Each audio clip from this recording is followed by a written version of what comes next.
Bonjour. Je vais parler du film Justice League. Donc déjà, je suis un énorme fan de DC Comics. Je vais peut-être parler des films avant pour me positionner par rapport à l'univers DCEU, donc DC Extended Universe. Man of Steel, j'ai bien aimé, sans plus en sortant de la salle. Un peu trop de boom boom à la fin. Batman v Superman, j'ai adoré. Version longue, j'ai adoré la version longue encore plus, que j'ai revu quasiment 5 fois, 6 fois, donc j'ai vraiment adoré ce film, malgré toutes les critiques. Suicide Squad, j'y suis allé parce qu'on m'a dit qu'il y avait un petit peu de Batman, et surtout, beaucoup de Joker. C'était de la merde. C'était de la merde. Wonder Woman, j'ai bien aimé, mais en sortant, j'en ai pas retenu grand-chose, donc c'était agréable sans plus. Mais bon film malgré tout, mais voilà, sans plus. Et Justice League, ben c'est un peu ça. C'est-à-dire c'est bien, c'est pas mal, ça passe. C'est-à-dire ça passe. Pas dans le sens c'est passable, ça passe, ça défile. Pour moi c'était quasiment un filet d'eau tiède pendant 2 heures. Il n'y a rien vraiment qui m'a accroché. Je retiens quasiment aucun plan iconique en plus, alors que Snyder normalement est fort pour faire ça, mais j'ai rien vraiment qui m'a marqué profondément. La Ligue en elle-même m'a bien plu, les personnages, chacun de leur côté et ensemble, m'ont bien plu. Wonder Woman qu'on connaissait déjà, Batman qu'on connaissait déjà. La relation aussi Batman-Wonder Woman, où il la pousse, parce que Batman se sent coupable d'avoir tué Superman, ça c'était déjà établi, et il agit beaucoup sur cette culpabilité dans ce film, donc ça pourquoi pas. On voit même aussi un passage où Batman est brisé, enfin brisé. On voit les marques sur son corps. Donc déjà, j'aime bien aussi le côté de montrer que c'est un humain, alors que dans tout le groupe, c'est le seul humain. Tous les autres ont des pouvoirs et tout. C'est le seul qui est vraiment humain dans ce groupe, et on le voit dans sa souffrance. Et Diana aussi le voit. D'ailleurs, il y a un petit jeu aussi avec Alfred, Bruce va appeler Diana, et Alfred lui dit vous pouvez l'appeler vous, il n'y a pas de problème. Et, bon, c'est juste purement professionnel. Oui, bien sûr, c'est ça. Ça, c'est un jeu que j'aime bien aussi dans les comics où de temps en temps, pas dans tout. Dans la série animée de Justice League, ils avaient fait un truc entre Bruce et Diana, qui est un point qui m'avait exaspéré dans New 52, où ils ont mis Diana avec Superman. Mais qui a eu cette idée? Qui a eu cette idée? New 52, de toute façon, c'est. Bref. Et Diana, de son côté, on nous explique pourquoi est-ce qu'elle s'est détachée du monde, et elle se repent aussi un petit peu de son côté, je me suis détaché du monde. Alors par contre, l'explication de pourquoi elle s'est détachée du monde, mais le problème de cette explication revient au film Wonder Woman, puisque le film Wonder Woman, ils ont voulu le terminer sur une bonne note, sur une note plutôt positive, malgré la mort de Steve, pour faire plaisir aux fans qui avaient gueulé que c'était trop sombre dans BVS. Et du coup, la seule et unique raison pour laquelle elle s'est coupée du monde pendant un siècle, c'est « Ah, Steve Trevor est mort !» Sérieusement? C'est ta seule raison de t'être coupé du monde et d'être intervenu dans aucune des grandes catastrophes mondiales pendant 100 ans, juste parce que « Ah, mais Steve est mort. C'est le type avec lequel j'ai passé une nuit, bah il est mort. Ah, c'est triste. Bah oui, c'est triste, mais ça prend pas 100 ans. » Ça, c'est un problème, parce que si Wonder Woman, il avait fini avec vraiment... Elle se rend compte que, d'accord, elle a tué Ares et bah, la guerre continue. Ça continue, c'est encore... Ça aurait été même mieux, c'est encore pire qu'avant, parce qu'en plus, après, il y a la seconde, donc... Là, si vraiment elle s'était rendue compte que Ares, en fait, c'est pas le problème, c'est les hommes, là, ça aurait pu la détruire, et que ce soit ça la raison, d'accord, mais que la raison, ce soit, bah non, mon petit copain est mort, oh là là, je me coupe pendant un siècle du monde, c'est un peu faiblard comme raison, quand même. Alors du coup, je suis complètement du côté de Bruce, parce qu'il la pousse comme ça, en disant, attends, tu t'es coupé du monde pendant un siècle juste parce que ton petit copain est mort, alors, viens pas me parler à moi de tourner la page, hein. Donc voilà, il a entièrement raison, mais le problème, c'est la raison pour laquelle ce Wonder Woman s'est coupé du monde. Bon, Aquaman, il joue le... Je vais dire, en plus, il joue le mec un peu alcoolique, un peu extrêmement bourru et tout, et bourré même parfois. Je dis pourquoi pas, c'est pas une version Aquaman que... Enfin, c'est vrai que là, je lis plus New 52, donc c'est un Aquaman plus jeune. Après, un Aquaman plus vieux, il peut être comme ça. Un Aquaman roi, surtout, je le vois un peu comme ça, mais là, il n'est pas roi du tout. Il a quitté Atlantis, il est dans une mauvaise passe. Barry Allen, c'est surtout lui qui va ramener l'humour. Alors, l'humour est pas envahissant. C'est un truc que quand je vois dans les premières critiques, ah ce film est trop fun, je me suis dit non, ah non. Moi je veux pas un film trop fun, je veux un film épique, que j'ai pas eu, hein. Mais j'ai pas eu un film trop fun. Il n'y a pas de blague qui écrase le tout. C'est surtout Barry Allen qui fait des blagues la plupart du temps, qui tombe parfois à plat parce que c'est Barry Allen. Et c'est le côté, justement, déjà speedster, donc je parle. Et aussi le côté de je suis débutant. Flash est complètement novice dans ce domaine-là. Il n'a jamais vraiment combattu, même le crime, c'est vraiment ses débuts. Donc là, il doit combattre une menace extraterrestre. Waouh! Donc on sent vraiment que le personnage est un peu dépassé. Du coup, il tchatche un peu pour aller au-dessus de sa peur. De sa peur, tout simplement. Du coup, il y a un humour quand même qui passe pas trop mal. C'est pas envahissant non plus. Et le grand méchant, c'est Steppenwolf. Alors Steppenwolf est unidimensionnel. J'ai envie de dire, Steppenwolf est unidimensionnel tout court dans les comics, pas que dans le film, hein, dans les comics.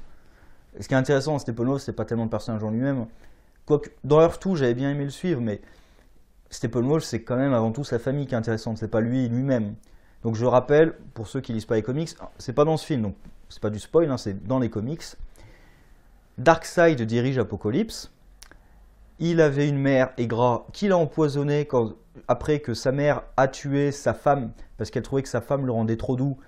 D'ailleurs, femme avec laquelle il a eu, je crois que c'est avec elle qu'il a eu Orion, donc son fils. Et il y a une deuxième, ou c'est peut-être avec sa deuxième femme, parce que justement il n'aime pas trop son fils. Non, je crois que c'était avec la deuxième femme, oui, qu'il a eu son fils. Parce que sa mère l'a forcé à épouser une deuxième femme pour des raisons politiques. Et je crois que c'est avec elle qu'il a eu son deuxième fils, c'est pour ça qu'il l'aime pas trop. Et avec la première, je crois que c'est Kalibak qu'il a eu avec la première, qui maltraite aussi un petit peu d'ailleurs. Bref, donc il fait tuer sa mère. Et Steppenwolf est son oncle. Et en fait, il le manipule pour qu'il déclenche une guerre et qu'il se fasse tuer dans cette guerre d'ailleurs. Donc Steppenwolf, c'est pas un personnage très important. Hein. C'est un des sous-fifres de Darkseid parmi tant d'autres. Et c'est pas le plus iconique et le plus connu. Hein. Les plus connus, c'est Desaad et Granny Goodness, forcément. Avec aussi les Female Furies. Et là, dans ce film, j'ai l'impression... Parce que dans ce film, on a l'impression que sa seule motivation, c'est « je veux détruire le monde parce que j'aime bien la mort et la destruction ». Et j'ai l'impression qu'il y a autre chose derrière, mais qui n'est pas du tout traité dans le film. Parce que, en même temps, je trouve ça contradictoire, parce que quand il attaque les Amazones, il leur sort un truc de « vous m'aimerez toutes ». Vous m'aimerez toutes. Parce qu'il y a le côté, oui, les parademons, alors ça c'est expliqué assez rapidement, les parademons, c'est des gens. C'est n'importe quelle espèce de l'univers hein, qui se transforme en parademon. Donc c'est un processus où la biologie est complètement changée et il se transforme en parademon aux ordres de Darkseid, enfin du coup de Steppenwolf. Il y a une seule... Alors il y a 2-3 passages, d'ailleurs j'ai eu du mal... Je suis allé voir en VF parce qu'il n'y avait pas de VO dans mon ciné. Il y a 2-3 passages, la musique était quasiment plus forte que la voix, du coup j'ai du mal entendu. Mais il y a un passage où il fait référence à Darkseid, où il dit For Darkseid. Enfin en français du coup, pour Darkseid. Sinon il n'y a aucune autre référence. Donc je pense, parce qu'il parle aussi à un moment de mon exil est enfin terminé, et il dit je vais pouvoir devenir ou rejoindre les nouveaux dieux. Donc je pense qu'en fait, ce qui est sous-entendu là-dedans, mais qui n'est pas dit dans le film, c'est que Steppenwolf est en exil à cause de son échec, certainement, et pour retourner sur Apocalypse, il a besoin de conquérir la Terre pour montrer qu'il est compétent. J'ai l'impression que c'est un truc comme ça. Sauf que c'est vraiment sous-entendu, il faut vraiment en déduire quelque chose. Quelqu'un qui ne connaît pas les comics, déjà, pour Darkseid, c'est qui ça, Darkseid ? Il y a plein de... Alors d'ailleurs, pour ceux qui ne connaissent pas les comics, il y a plein de trucs, c'est difficile, mais je vais y revenir. Du coup, le personnage, on a l'impression qu'il veut juste détruire le monde pour détruire le monde. Quel est son objectif ? Son objectif, moi j'ai l'impression que son objectif, c'est retourner sur Apocalypse en ayant prouvé que c'était un bon guerrier. Bon, il prouve qu'il est incompétent d'ailleurs, mais j'ai l'impression que c'est ça son objectif. Et pourquoi est-ce qu'il choisit ce moment ? Alors, un truc que j'ai trouvé intelligent dans Wonder Man, ils ont tué tous les anciens dieux. Parce que sinon, dans ce film, on se serait dit, mais qu'est-ce qu'ils foutent les dieux grecs ? Donc le fait de les avoir tués dans le film Wonder Woman, enfin en flashback, mais le film Wonder Woman a établi qu'ils étaient morts, tous, même Ares, du coup tous sont morts, ça justifie que Steppenwolf peut débarquer parce qu'il n'y a plus les dieux. Par contre, pourquoi est-ce qu'il débarque à ce moment-là ? L'idée, c'est que la mort de Superman a créé un traumatisme sur la planète entière. Tout le monde est démoli par la mort de Superman, qui était là, je crois, pendant 18 mois. En 18 mois, ils se sont tellement attachés à lui que, voilà, maintenant le désespoir règne sur Terre et c'est le moment idéal pour frapper. Donc j'ai quand même l'impression, dans ce film, j'ai l'impression de voir une réponse de Warner aux fans en disant oh, on a compris que c'était trop sombre, on va faire lumineux. Surtout le monologue de fin, c'est vraiment ça, l'idée que ah, c'était trop sombre, on va faire lumineux. Un peu trop appuyé d'ailleurs. Je pense que c'est un des problèmes principaux de ce film. Je ne saurais pas dire qui est responsable quoi que ce soit, mais j'ai l'impression qu'il y a un peu trop de mains qui se sont mises dans ce film. Et du coup, je ressens pas de. Il n'y a pas d'identité, quoi. Batman et Superman, quand même, je ressens une identité dans ce film-là. Pour moi, c'est de l'eau tiède. Les scènes d'action, il y a même des scènes d'action où j'avais du mal à suivre au départ, mais après, il y a des bonnes scènes quand même de combat et tout. Le CGI, donc les images de synthèse, je peux tout à fait comprendre ceux qui disent que Steppenwolf et des cyborgs, ça fait mal aux yeux. Ou les Parademons aussi. Moi, ça me gêne pas trop le CGI, donc je peux pas dire. Pour moi, ça passe, mais j'ai franchement rarement été gêné par ce CGI. Quand je suis gêné, c'est soit que c'est l'Uncanny Valley sur les humains, sur les aliens ou des trucs comme ça, j'accepte beaucoup plus facilement le CGI. Donc moi, ça m'a pas choqué. Après, c'est l'esthétique, de toute façon, c'est un peu le goût de chacun. Parce qu'en plus, on peut se dire que les aliens, ils ont une tête dégueulasse en CGI, hein, de toute façon. Et du coup, le film, c'est au début, on a des séquences avec à peu près tous les héros qui sont plus ou moins bien faites, mais bon. Aussi un peu avec Lois Lane et la mère qui subissent. Parce qu'on voit du coup un peu les conséquences de la mort de Superman sur ses proches, pas tellement sur les gens, mais sur ses proches. Et ensuite arrive vraiment la grosse menace. Ils se rendent compte tous, même ceux qui voulaient pas trop rejoindre le groupe, que oui, il y a une vraie menace vraiment importante. Donc ils se réunissent et on va combattre cette menace. Bon, après j'arrête parce que sinon je vais spoiler le film, donc je le ferai peut-être plus tard. Il y a quand même des points positifs, il y a des bons clins d'œil aux comics en général. Les scènes, je trouve les scènes peut-être, on va dire, un peu plus intimistes, donc les scènes de relation Bruce-Diana ou Lois et la mère de Clark, donc Martha, hein, ce fameux nom, Martha, Save Martha, qui a fait couler tellement d'encre pour pas grand-chose, hein, pour du symbolique, mais les gens, je sais pas, il y a des gens qui supportent pas le symbolique, je trouve ça bizarre. Donc les scènes comme ça un peu plus intimistes sont plutôt bienvenues. Par contre, moi je pense qu'il y a un gros problème, c'est pour ceux qui connaissent rien aux comics. Et j'ai l'impression qu'on va les larguer là-dedans sans aide. Parce que Barry évoque très rapidement la Speed Force.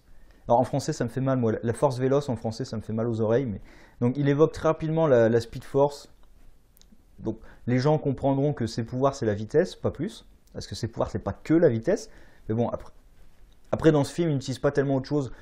Si, voilà. Mais du coup on le voit visuellement qu'il crée de l'énergie quand il se déplace. On voit avec les éclairs et tout. Les gens peuvent comprendre la Speed Force c'est de l'énergie autour de lui et tout, mais on ne comprend pas tellement plus. Aquaman, je pense, c'est le plus problématique, parce que Aquaman, déjà, on apprend dans ce film que Atlantis existe, pour ceux qui ne connaissent pas les comics, que Atlantis existe et qu'elle a été enfouie sous les eaux. Bon, c'est une légende plutôt connue, donc bref, mais on ne sait pas du tout ce qu'est Atlantis. Et quand Aquaman y va, parce que, en gros, il y a 3 Moverbox à réunir pour détruire le monde. Alors, moi, j'accepte l'usage des Moverbox qui fait un peu n'importe quoi. Dans les comics aussi, ça fait n'importe quoi. Dans les comics, il me semble qu'elles ont été inventées par Imon, un New God, et elles servent un peu à faire tout et n'importe quoi. Donc, c'est des ordinateurs vivants, et personne ne sait vraiment ce que ça fait. Donc, même les auteurs ne savent pas vraiment ce que ça fait. C'est comme la Speed Force. La Speed Force, elle fait un peu tout ce que tu veux quand tu veux. Les Moverbox, ça fait à peu près la même chose. Donc, les différents usages qu'ils en font, ça me gêne pas trop. Par contre, Steppenwolf a l'air de suggérer qu'il n'y en a que 3, puisqu'il dit une fois que les 3 sont réunis, elles reviennent à l'unité. Du coup, ça veut dire que dans ce monde, il n'y aurait que 3 Moverbox dans tout l'univers. C'est un peu... Parce que le problème, c'est ce que dit Steppenwolf. Parce qu'il y a plein de trucs sur Darkseid et tout que je peux imaginer, mais après, avec ce que dit Steppenwolf, au début, on a l'impression qu'il est même tout seul, qu'il agit tout seul. Qu'il dit c'est un conquérant et tout, on a l'impression qu'il agit tout seul. Sauf que plus tard, lui dit pour Darkseid, donc je me dis, oui, il y a bien Darkseid. Au début, je me suis dit, il n'y a pas Darkseid dans cet univers. Pitié non, il faut qu'il y ait Darkseid. Pas dans ce film, mais dans l'univers. Bah, il y est, puisqu'il dit pour Darkseid, mais on nous dit que c'est quasiment le seul combattant. Au début, c'est le seul qui a combattu, donc je trouve ça un peu bizarre. Et les Motherbox aussi, la façon dont il en parle, ça veut dire qu'elles ne marchent pas du tout comme dans les comics. Parce que là, dans cet univers, j'ai l'impression qu'il n'y en a vraiment que 3. Et c'est pas elle qui contrôle les boom tubes. Parce que je sais plus dans les comics si c'est vraiment elle ou pas qui contrôle les boom tubes, mais il me semble que si. Hein. Il me semble que c'est elle qui contrôle les boom tubes pour se téléporter. Et il me semble, oui, parce que c'est justement les New Gods et tout sont séparés du reste du multivers. Et le seul moyen de franchir la barrière, enfin l'un des. Il y a toujours un autre moyen dans les comics, hein, ça dépend aussi des auteurs. Mais il me semble que c'est les Motherbox. Bref, j'étais sur Atlantis, mais j'arrête pas de partir d'autre chose. Et du coup, il débarque sur Atlantis quand il comprend qu'il y a vraiment un truc avec ces boîtes là. Et il débarque quand il y a un plein combat sur Atlantis. Du coup, on ne sait pas du tout ce qu'est Atlantis. On voit pas du tout ce qu'est Atlantis. On voit Mera qui se bat un petit peu contre Steppenwolf. Déjà, les gens qui connaissent pas Mera, ils vont se dire mais qu'est-ce qu'elle fait en fait? Qu'est-ce qu'elle manipule? Parce que Mera, normalement, a le pouvoir de manipuler l'eau. Et ce qui me semble, c'est lié à la sorcellerie atlante. Et justement, tous les Atlantes ne maîtrisent pas cette magie. Et tous ne peuvent pas contrôler l'eau.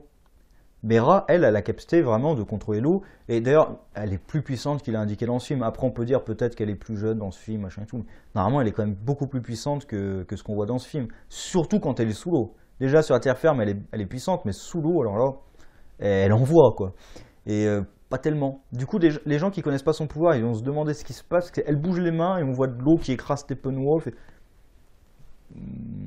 Ouais, les gens qui connaissent pas, je pense qu'ils vont pas du tout comprendre ce qu'elle fait. Après, il y a un petit combat aquatique. Bon. On peut comprendre un peu ses pouvoirs vu qu'elle crée une bulle d'air pour parler à Aquaman. Là, ça m'interroge beaucoup, moi, sur le prochain film Aquaman, parce que là, ils ont besoin de créer une bulle d'air pour discuter. Ça m'inquiète un peu de comment ils vont gérer la discussion sous l'eau. Là, les effets sous l'eau, j'ai pas eu de problème dans ce film. Dans BVS, j'avoue qu'on avait l'impression qu'il retenait sa respiration, là, Jason Momoa. Là, j'ai pas eu de problème. Par contre, on les entend parler sous l'eau avec un petit effet pour donner l'impression que c'est vraiment sous l'eau. Et j'ai peur de comment ils vont parler dans le film Aquaman. J'avoue que ça me fait un peu peur, ça. Donc, à voir, mais c'est pas dans ce film, c'est dans le prochain, que j'attends avec impatience. Le Aquaman, vraiment, je l'attends avec beaucoup d'impatience. Avec le réalisateur. Ah, j'ai perdu le réalisateur. Le réalisateur du premier Saw, là, enfin bref, j'attends avec vraiment beaucoup d'impatience. Parce que c'est lui aussi qui a fait The Conjuring, les 1 et 2 que j'ai adoré. Donc je l'attends bien. Et Mera, si on ne sait pas qui est Mera, et pire, si on ne sait pas qui est Aquaman, parce que là, il lui dit rapidement, elle lui parle, ah, c'est ta mère, la reine Atlana. Si la reine Atlana, c'est elle qui aurait dû aller au combat, mais maintenant c'est toi, parce que tu es son fils. Ah, elle m'a abandonné sur le paillasson de mon père et tout. Oui, mais elle a fait ça pour te protéger. Les gens qui connaissent pas Aquaman, là, qu'est-ce qui se passe? Qu'est-ce qui se passe? On apprend en 10 secondes que oui, c'est le fils de la reine, mais qu'il a été abandonné. C'est évidemment il a été abandonné parce que son père est humain et sa reine est et sa mère est la reine d'Atlantis. Donc les Atlantes qui aiment pas trop les humains, forcément. Union entre un humain et une Atlante, déjà, ça passe pas. Mais si en plus l'Atlante c'est la reine d'Atlantis, alors c'est pas la peine. Donc en effet, l'abandonner pour lui sauver la vie. Faut pas qu'il soit tué par des fanatiques Atlantes ou ce genre de choses. Sauf que là, ou même Atlantis, d'ailleurs, on voit à peine Atlantis, parce qu'on voit la chambre où apparaît Steppenwolf, mais du coup on voit à peine Atlantis. Ils réservent ça pour le film Aquaman, je pense, hein, évidemment, mais c'est fait que si on ne connaît pas les comics, on débarque un peu là-dedans, on ne sait pas trop ce qui se passe. Et même quand on connaît les comics, c'est un autre univers. Du coup, c'est ce qu'on sait et pas forcément en adéquation avec ce qui se passe réellement. Bref. Là, je pense que je vais passer dans des spoils pour parler d'autres choses. Je trouve quand même que, voilà, moi, je suis extrêmement déçu parce que j'en attendais beaucoup de ce film. Vraiment, j'y suis allé, j'étais vraiment... j'espère qu'il va être bien, j'espère qu'il va être génial. Non, moi, je voulais vraiment un truc épique avec la Justice League. Déjà, j'avais peur au début quand ils ont adapté le... Moi, j'ai l'impression qu'ils allaient adapter Justice League War, qui est le premier arc du New 52 Justice League, que j'ai détesté, franchement. Pour moi, j'ai vu ça au début du New 52, je me suis dit non. Ah non. Déjà, j'ai perdu les personnages que j'aime. Maintenant, j'ai ça dans le New 52. Qu'est-ce que c'est? Après, il y a le film d'animation de Justice League War qui est... Oh putain. Parce que les gens se plaignent parfois des Superman dans les films de Snyder. Regardez le Superman dans Justice League War. Hein. Il tombe sur Batman, tout de suite, il essaie de le défoncer. Un humain. Donc Superman essaie de tuer Batman hein, quand même. Parce qu'en plus, il a sa vision RX, il voit que c'est un humain. Donc, enfin bref, Justice League War, j'ai détesté. En plus, ça met en place la relation Diana-Superman. Donc j'ai toutes les raisons de détester ça. J'avais très peur. C'est pas mauvais. Il y en a qui disent que ça s'est marvelisé. Je suis pas d'accord parce que il y a quand même un monde. On sent déjà qu'il y a un monde, qu'il y a un vrai monde et qu'il y a quand même des conséquences. Déjà, il y a des conséquences des films précédents. Il y a des conséquences de la mort de Superman. On sent quand même que c'est un vrai monde qui vit. Et il y a des enjeux quand même importants. Il y a des morts aussi, même si on les voit pas directement à l'écran. C'est quand même, je dirais que c'est quand même pas de la marvelisation et il n'y a pas 10 000 blagues pendant les combats non plus. Parce que ça, c'est un truc Marvel, c'est quasiment on met pause parfois pendant le combat pour faire des blagues. J'exagère, mais il y a des scènes où on fait ça. Dans les pires Marvel, il y a des scènes où vraiment on fait ça. Le pire, c'est les Gardiens de la Galaxie, évidemment, à ce niveau-là, mais surtout le 2. Le 1, j'ai aimé, mais le 2. Bref, là, je vais passer en spoil pour parler d'autre chose. Même si, franchement, je trouve qu'il n'y a pas grand-chose à spoiler dans ce film. Ce qui est aussi un problème. S'il n'y a pas grand-chose à spoiler, c'est qu'il ne se passe pas grand-chose. Donc, dans les petits spoils avant, les petits clins d'œil qu'il y a, alors moi, ça m'a fait plaisir. Parce qu'en plus, au début du film, du coup, j'étais plutôt dedans. Ça m'a fait plaisir de voir, pendant la grande scène de bataille d'il y a 5000 ans, où Steppenwolf est arrivé pour la première fois sur Terre, on voit des Green Lanterns. Et rien que ça fait plaisir. On voit 2 Green Lanterns. Alors, il y en a un qui balance des constructions un peu de partout. Alors, il est humanoïde, on le voit de loin, je ne sais pas s'il est humain, mais parce qu'il a une cape et tout, il me fait penser de très loin, il me faisait penser un peu à Alan Scott, mais de très loin. Je ne pense pas que ce soit un humain, enfin, c'est pas cohérent que ce soit un humain, vu que Hal Jordan c'est censé être le premier. Même si, bon, Alan Scott c'est dans un autre univers, mais son costume me faisait un peu penser à Alan Scott, mais de très loin, franchement. Donc, et puis de toute façon, tous les costumes Green Lantern se ressemblent aussi un peu tous. Ça dépend des époques, on va dire. Par contre, on voit un deuxième Green Lantern au sol qui se fait tuer avec son anneau qui part. Donc, moi, ça me fait plaisir. Je vois un Green Lantern avec l'anneau qui part chercher un nouveau Green Lantern. C'est génial. Mais c'est vrai que le premier Green Lantern, c'est surtout la cape qui me fait penser. Ou Parallax aussi, qui a une cape. Mais, enfin, Parallax, Hal Jordan parallaxisé. Mais j'espère qu'ils vont pas. Je pense qu'ils n'oseront pas remettre Parallax dans un film Green Lantern. De toute façon, vu ce qui s'est passé avec le premier. Ça, c'est plutôt dans les clins d'œil. Deuxième point, là, le vrai gros spoiler. Attends, ça bip, là, je coupe le son. Et il y a des gros spoilers, c'est un spoiler que tout le monde a vu arriver. Superman est ressuscité. Alors, honnêtement, j'ai détesté ça, puisque déjà, c'est incohérent avec la scène finale de BVS, puisqu'on voit la Terre qui se soulève du cercueil, qui suggérait qu'en fait, il n'était pas tout à fait mort. Ben, en fait, si, il était bien mort. On le ressuscite grâce à la Moverbox. Alors qu'on utilise la Moverbox pour ça, ça me gêne pas, parce que vraiment, les Moverbox, elles peuvent faire tout et n'importe quoi. Et je sais qu'elles ont été utilisées pour régénérer... Il me semble même Superman avait utilisé une Moverbox pour régénérer Darkseid à un moment, il me semble. Je dis ça, je suis plus sûr, mais il me semble qu'il y avait une séquence comme ça dans les comics. Donc, la Moverbox, ça fait tout et n'importe quoi. Donc, j'accepte. Surtout, il trouve une espèce d'explication de... Oui, mais en fait, la Moverbox, c'est une source d'énergie infinie parce que elle détruit la vie en permanence à l'intérieur. Ce qui explique pourquoi elle a pu régénérer un peu Cyborg. Ce qui explique aussi, ce qui est cohérent avec la terraformation de la planète par les Moverbox en Apocalypse. Et du coup, ça peut, on va dire, j'accepte la science derrière le peut-être qu'un kryptonien qui absorbe l'énergie pourrait être régénéré sans trop de conséquences négatives. Alors, question, c'est quelles sont ces conséquences négatives? Parce qu'il y en a. Alors déjà, la résurrection de Superman, ça fait l'effet d'un pétard mouillé pour moi. Je m'attendais à un truc quand même un peu plus grandiose, bof. Et du coup, il affronte la Justice League. Enfin, la proto Justice League, évidemment, il écrase tout le monde parce que c'est Superman. Et ensuite arrive Batman qui peut défoncer facilement. Toi, je te reconnais. Ah, tu ne veux pas me laisser vivre et tu ne me laisses même pas mourir. Et il lui ressort la phrase Do you bleed? Du coup, je l'ai vu en français, mais je pense qu'il sort exactement la même phrase en anglais. Donc, Do you bleed? Et d'ailleurs, après, il y a Batman qui fait la blague. Ah, ça a définitivement saigné. Et l'arme ultime de Batman contre Superman, là j'ai bien aimé par contre, parce que, bon, on le sent arriver, hein, mais l'arme ultime de Batman contre Superman, c'est Lois Lane. Évidemment. Et là, il finit par reprendre ses esprits. Donc ça fait un peu un effet puits de Lazarus.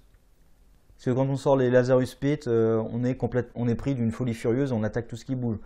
Sauf qu'on ne comprend pas tellement ce qui lui arrive et il retrouve la raison assez vite avec Lois.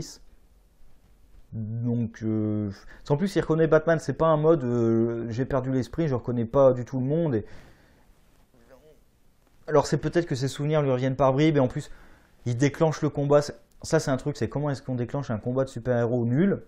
Ben, les systèmes de Cyborg prennent le dessus. Ce qui d'ailleurs me fait penser plus à Blue Beetle qu'à Cyborg pour le coup. C'est le système prend le dessus et il tire sur Superman. Alors pourquoi est-ce que ces systèmes prennent le dessus? Pour le protéger d'un Kryptonien.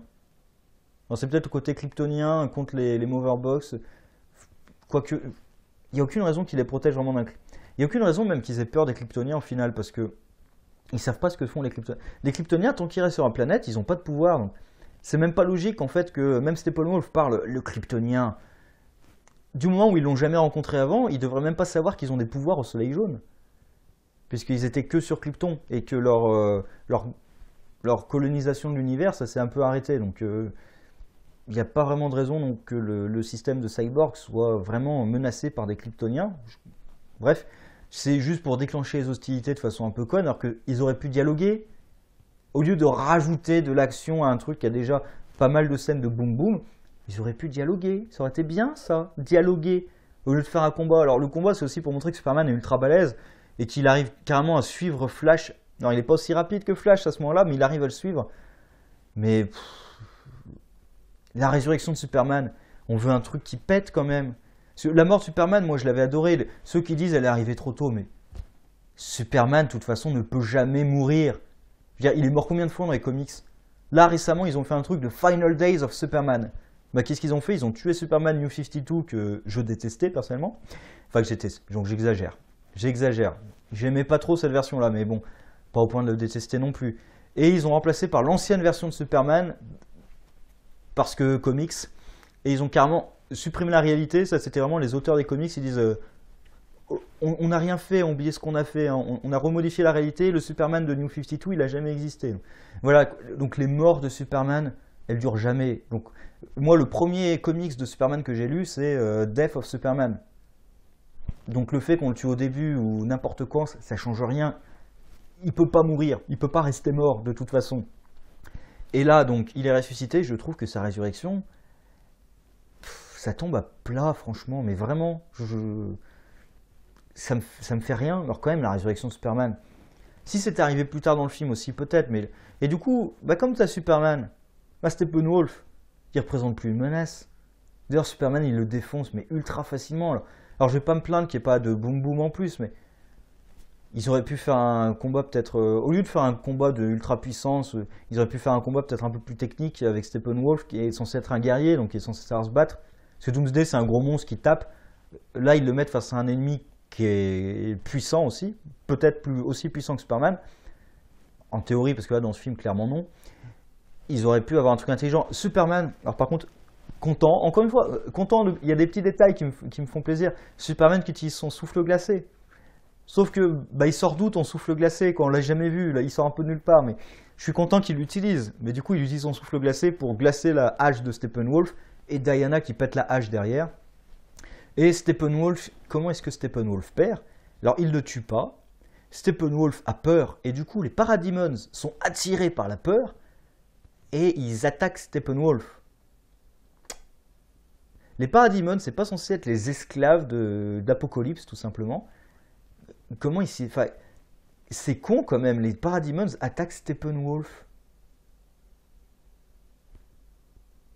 Et du coup, Steppenwolf se retire avec le Boom Tube. Et à la fin, c'est la fin aussi qui m'a exaspéré, c'est la fin ultra happy ending. C'est-à-dire que les gros trucs de mort, d'apocalypse qui s'étaient dégagés sur Terre, là, propagés sur Terre, d'un coup, ils se mettent à fleurir, il y a des fleurs qui apparaissent de partout. Vous êtes sérieux, là? Si en plus c'est la zone de Tchernobyl, donc en plus c'est la vie qui revient sur une zone quasiment dévastée. Vous foutez de moi là. Et Diana qui fait son speech ultra optimiste et tout, non mais c'est la fin vraiment trop happy ending là. Franchement les fleurs c'est trop quoi.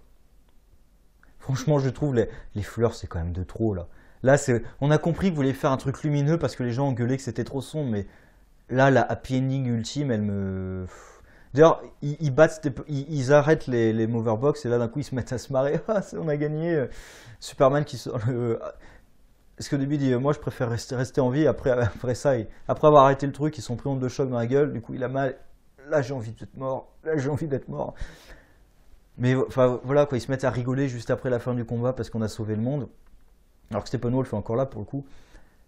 On a compris que vous vouliez faire une fin vraiment heureuse, happy end, parce que il faut que ce soit lumineux et tout, mais personnellement, je trouve que le curseur a été poussé vraiment trop loin. J'ai rien contre les fins heureuses, hein, au contraire, je m'y attends. On s'y attend. On sait tous à la fin que Superman va être ressuscité, qu'aucun des gentils va mourir et que Steppenwolf sera vaincu. Donc, il n'y a pas de surprise que c'est une happy ending. Là, je trouve qu'ils sont allés un peu loin. Alors, pas aussi loin que Suicide Squad où carrément la fille ressuscite, parce que pourquoi pas. Hein. Moi, je sais pourquoi pas, mais bon. On n'est pas une happy ending what the fuck. Parce que là, c'était une Suicide Squad, c'est une happy ending what the fuck parce que vraiment, on nous explique depuis le début que si Sorceress meurt, Enchantress meurt, elle, la fille meurt, mais Enchantress meurt et la fille survit. Donc c'est vraiment la happy ending pourrie, parce qu'elle va contre les règles de l'univers établi. Là, il n'y a rien qui va contre les règles de l'univers, d'accord, mais dire carrément les fleurs qui sortent et tout, des machins. C'est bon, on a compris quoi. On a compris que même la voix de Diana, c'est les ténèbres ont été remplacées par la lumière, machin. Je trouve que c'est trop. À la fin, on a une petite scène donc marrante en. Il y a deux scènes post-génériques. Il y a la première qui est marrante où c'est une course entre Flash et Superman. Vu ça, c'est un truc qui existe toujours dans les comics, hein, la course entre Flash et Superman, qui est le plus rapide des deux. Donc voilà, plutôt sympa. Et deuxième post-générique qui à la fois me fait ultra plaisir et m'inquiète beaucoup. Lex Luthor, donc, qui est sorti de prison, qui s'est échappé, enfin d'Arkham, qui s'est échappé, et qui appelle les services de Deathstroke. Donc déjà, voir Deathstroke, ça me fait plaisir. Donc déjà, rien que ça, moi je suis content. Parce qu'en plus, on le voit de dos au début, je me suis dit, ça serait pas Deathstroke. Franchement, honnêtement, quand je l'ai vu de dos, je me suis dit, mais ça serait pas Deathstroke. Et ensuite, on le voit arriver, Deathstroke. Ça fait plaisir. Franchement, ça fait plaisir, Deathstroke. Et par contre, ça m'inquiète un petit peu parce que du coup, il y a Luthor qui propose de créer leur propre ligue à eux, puisqu'il y a eu la Justice League. Donc, il propose de créer le. Enfin, il dit pas le nom, mais ça va être la Injustice League. J'avoue que j'ai un peu peur, moi, des méchants qui créent une ligue. Dans les séries télé, dans les comics, ça peut passer. Là, je. Parce qu'en plus, Deathstroke, normalement, c'est un mercenaire. Je vois pas tellement pourquoi il voulait former une ligue. S'il est payé, il fait un peu ce qu'on lui demande, mais ça m'inquiète un petit peu, moi, le Injustice League dans un univers cinématographique. Faut la voir, hein, mais j'avoue que je suis pas forcément rassuré. Voilà, donc je parle beaucoup, forcément, c'est la Justice League, donc j'ai beaucoup à dire, hein, mais je suis quand même déçu du film. Franchement, je sais pas quoi rajouter, c'est-à-dire ça passe, il y a rien vraiment qui m'a retenu, il y a des petits points comme ça que je trouve sympa, je vais pas tout énumérer, mais il y a rien. Alors il y a rien par contre qui me fasse dire c'est mauvais, ça c'est nul, qu'est-ce qu'ils font, ça n'a pas de sens. Mais bon voilà, c'est passé. 2 heures plutôt sympas qui sont passées, d'accord. Mais moi je voulais plus. Moi je veux la Justice. Quand on me dit Justice League, moi je veux beaucoup plus, quoi. C'est. Là encore, je peux comprendre ceux qui vont dire ça c'est marvelisé. Je pense pas que ce soit marvelisé quand même. Quand même pas à ce point. Euh, alors avant de terminer peut-être ce point-là, ce que j'y pensais, un truc qui est plutôt positif, c'est qu'il trouve quand même du boulot à faire à Batman tout le temps. Parce que ça c'est un des points parfois, alors dans certains comics Justice League que j'ai lus qui n'étaient pas terribles, parfois, on ne sait pas quoi faire de Batman, parce qu'il n'a pas de pouvoir. Donc là déjà, on le montre à la fois être humain, parce qu'on le montre vraiment être blessé, donc on le montre être humain par rapport aux autres, et on le montre déjà, il est prêt à se sacrifier parce que pour lui, c'est Superman qui doit diriger l'équipe, c'est pas lui, parce que lui est trop vieux. D'ailleurs, il prépare déjà la retraite de Batman, hein, puisque même lui dit je suis déjà trop vieux pour faire ça, je suis trop vieux pour ces conneries. Donc même lui, il prépare déjà sa retraite. Donc moi, je l'aime bien le Batman Ben Affleck, j'ai peur, hein. Surtout quand j'entends des déclarations d'être comme ça avec Ben Affleck et tout, et puis les affaires à Hollywood, là. Mais j'ai pas envie d'en parler ici. Donc ça m'inquiète quand même un petit peu si Batman c'est plus Ben Affleck. Enfin après ça dépend qui est le remplaçant, mais ou alors il pourrait ne pas remplacer Batman et partir sur Nightwing ou Red Robin. Bref, il y a aussi, j'étais sur quoi? Oui, sur le rôle de Batman. Il y a évidemment le Flying Fox. Alors attendez.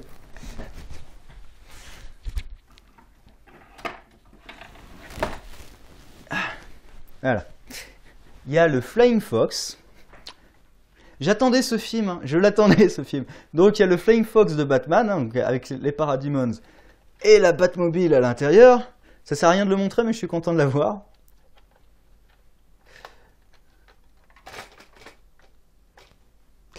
Et du coup, le plan de Batman, c'est d'attirer l'attention des Parademons avec sa Batmobile. Donc évidemment, les autres héros décident que maintenant, en fait, on va pas le laisser sacrifier, on va aller l'aider. D'accord? Mais quand même, il trouve toujours un truc à faire à Batman parce que ben, il sert à quoi sinon Batman? Franchement, Batman, il va pas aller affronter Steppenwolf. Ça marche pas. Donc, il va pas non plus arrêter les Moverbox, puisque ça, c'est le boulot de Cyborg qui est connecté à elle. Donc, il y a quand même un rôle pour chacun des personnages. Il y a Aquaman, c'est surtout la force brute. Donc, Aquaman ou Wonder Woman, c'est surtout la force brute. Superman arrive surtout à la fin et puis il va sauver des civils, puis il règle la situation. Superman, il règle un peu la situation. D'ailleurs, on se rend compte que bah, quand tu as Superman, est-ce que tu as tellement besoin d'une Justice League en fait? Parce qu'il aurait pu défoncer Steppenwolf tout seul dès le début. Donc, ça c'est un problème, hein, du moment que tu as Superman. Bref, Cyborg, il sert avec son lien avec les Moverbox. Flash, il sert aussi pour évacuer les civils. C'est un des trucs que tu fais souvent avec Flash, hein, c'est évacuer les civils. C'est le plus efficace pour faire ça. D'ailleurs, première scène où il doit vraiment intervenir, c'est pour évacuer des civils. À la fin, on lui demande d'évacuer les civils. Donc, il a toujours un rôle à jouer. Et Batman, en général, dans les équipes, c'est plutôt lui qui coordonne, qui prépare les plans et tout. Là, c'est ce qu'il fait aussi. Mais il laisse le contrôle à Wonder Woman parce que là, il attire l'attention des Parademons pour que eux aillent faire leur truc. Donc, il y a quand même un rôle à chaque personnage. Il trouve un rôle à faire à chaque personnage. Donc ça c'est plutôt une bonne chose. De toute façon, j'ai dit, moi l'équipe ça marche bien. L'équipe et même les individualités dans l'équipe ça marche très bien. Après le méchant, bah, est-ce qu'il est? Et le film est tiède. Voilà, je ne sais pas quoi dire de mieux. Donc je vais m'arrêter de parler à ce point. J'ai peur pour la suite du DCEU parce qu'en plus, alors je vais peut-être parler du DCEU en général. Quand j'ai entendu... Alors je crois que je sais plus qui c'était, je crois que c'était Jeff Jones, mais je suis plus sûr. J'ai entendu un des types de DC parler de ce qu'il risquait de faire avec le DCU, donc le DC Extended Universe, où en fait ils allaient faire des films Elseworlds. Donc ils vont lancer tout un truc de films Elseworlds. Donc c'est les mondes parallèles, où du coup ils peuvent faire ce qu'ils veulent parce que c'est des mondes parallèles qui ne sont pas liés à l'univers principal. Alors au départ, moi je dis pourquoi pas, mais il y a un truc qui m'inquiète beaucoup, c'est la réaction du public.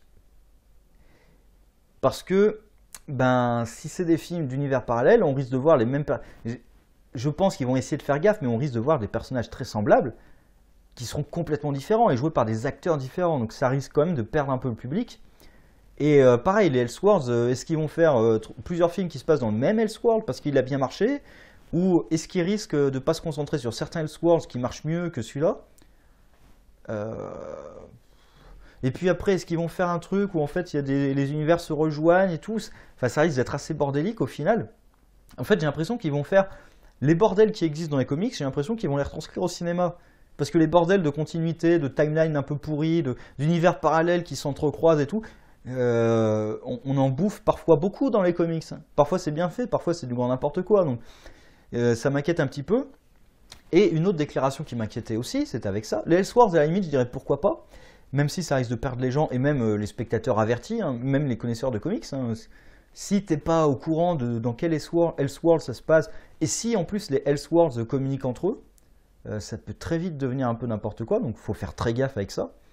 Et surtout, ils annoncent que tous les prochains films d'ici Les réalisateurs auront plus de liberté, donc ça je dis bien, mais, et c'est là que ça m'inquiète, ils auront la liberté de mettre leur univers, leur film dans l'univers ou pas. Donc de ce que je comprends en fait, c'est que tous les films vont bien se passer dans le même univers, mais que les liens avec l'univers principal, avec l'intrigue principale de cet univers, donc le cœur de cet univers, ne sera pas forcé. C'est-à-dire si le réalisateur a envie de dire que son film, en fait, on va faire aucun clin d'œil, aucun rappel de l'univers étendu, il a le droit. Alors, ce qui se passe parfois dans les comics, hein, mais du coup, c'est la mort de l'univers étendu. C'est plus un univers étendu, là. Parce que moi, parce qu'en plus, ils disent, on va faire un peu comme Marvel à ce côté-là. Les réalisateurs ont le droit. J'ai vu des commentaires comme ça. Oui, c'est mieux, comme ça, on n'est pas obligé de tout rattacher. Mais justement, Marvel ne rattache aucun film à son univers principal. Non, justement, j'ai dit, non, il a dit, on va pas faire comme Marvel où tous les films se passent dans l'univers. On regarde les Gardiens de la Galaxie, ça se passe dans l'univers principal, ça? Même alors Black Panther, je l'attends avec impatience ce film, mais de ce que je vois, s'il se passe dans l'univers principal ou pas, on s'en fout. Spider-Man, qui se passe dans l'univers principal ou pas, on s'en fout. Iron Man 2, 3, qu'est-ce qu'on s'en fout que ce soit dans l'univers principal ou pas? Donc je suis désolé, il y a plein de films Marvel où, à la limite, la seule relation qu'il y a avec certains, c'est oh, il y a des Infinity Gems ou des Infinity Stones, je sais plus comment ils les appellent dans les films. Donc on s'en fout. Enfin, si c'est ça le seul lien qu'il y a avec les films, enfin. Bref, moi, ce sont des déclarations qui m'inquiètent beaucoup parce que je voulais voir un véritable univers étendu au cinéma. J'ai encore les comics, ça va. Il y a des séries télé, ça va. Donc quand même, on est gâté, mais bon, si on pouvait être gâté avec, au lieu de faire beaucoup de contenu, parce qu'il y a quand même beaucoup de choses en série, en film et tout, s'ils pouvaient faire des bonnes choses. Moi, je serais pas contre un vrai gros film de temps en temps, mais excellent. Enfin, là, alors par contre, s'ils nous refont le coup d'un film version longue, bon, je le regarderai parce que j'ai envie de. Je sais pas, on n'arrête pas de dire qu'ils. J'ai lu un peu tout n'importe quoi. Il y en a qui disent ah on a coupé 40 minutes, il y en a qui disent on a coupé 1 heure. Alors déjà, c'est normal qu'on coupe du temps dans un film, mais moi ma question c'est quelle aurait été la vision de Zack Snyder? Alors évidemment les événements qui ont conduit au départ de Zack Snyder, je vais pas revenir dessus, hein, c'est triste. Les types qui s'en sont réjouis, c'est des connards. Et je pense que Zack Snyder ne participera plus au film d'ici. Je crois que c'est mort hein, pour ça. Il y a peu de chances. Je pense qu'il y a quand même peu de chances qu'il fasse une version longue. Ou alors plus tard, ou peut-être, hein, donc beaucoup plus tard. Il faudra voir aussi ce que donne ce film. Parce que s'il cartonne ou pas. Bref, là maintenant j'attends Punisher en fin de semaine. Là aussi, je vois des réactions parfois diamétralement opposées sur les premières reviews qui sortent. Donc j'ai peur, mais voilà. Grosse semaine de sortie, hein, Punisher, Justice League. Je crois que la semaine prochaine, il y a Runaways aussi, en Marvel. Donc ouais, il y a des grosses sorties, mais bon, déçu. Voilà. J'ai parlé très longuement. Pour les quelques-uns qui sont encore là, ben, félicitations. Et sur ce, au revoir.